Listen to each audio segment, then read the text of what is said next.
Hepinize selam. Bugün nasıl komik ses efekti veya ses efekti nasıl eklenir onu göstereceğim. Şimdi ilk önce şuradaki şeye tıklıyorsunuz. Sesi aç yazıyor bende. İlk önce şöyleydi. Ben sesini kapat yaptım. Sesini kapattıktan sonra buradan istediğinizi diyebiliyorsunuz. Böyle video hazırlamanız gerek ilk önce. Sonra geceler videoları çekecekseniz istediğiniz falan yapabiliyorsunuz her neyse. Bunu önceden de ses yaparsanız şuradaki sesi aç butonuna tıklayacaksınız. Evet. Onu da göstereceğim. Şimdi buradan şu mikrofona tıklıyoruz. Veya basıyoruz.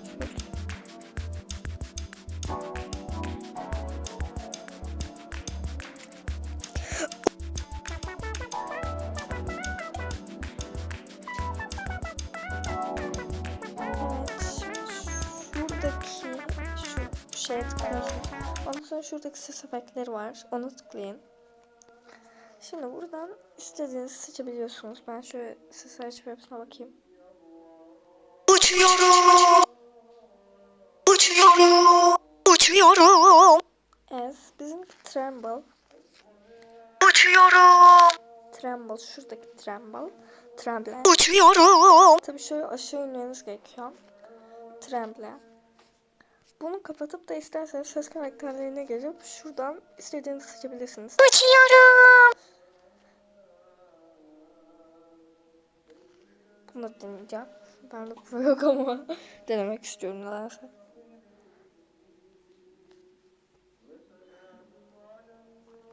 Hadi artık. Ben şunu arkalayana kadar gidelim. Her neyse, eğer istemiyorsanız şuradan Tremble'a tıklayın sadece. Uçuyorum. Evet, gördüğünüz gibi uçuyorum diyor. Uçuyorum.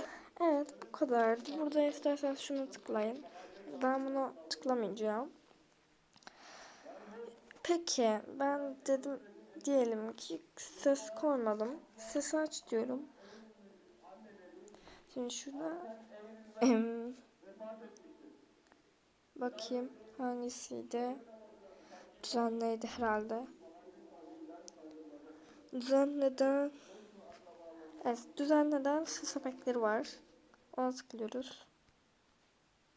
Hepsine. Şimdi şuradan aynı şeyi seçiyoruz. Tremble. Onu tıkladıktan sonra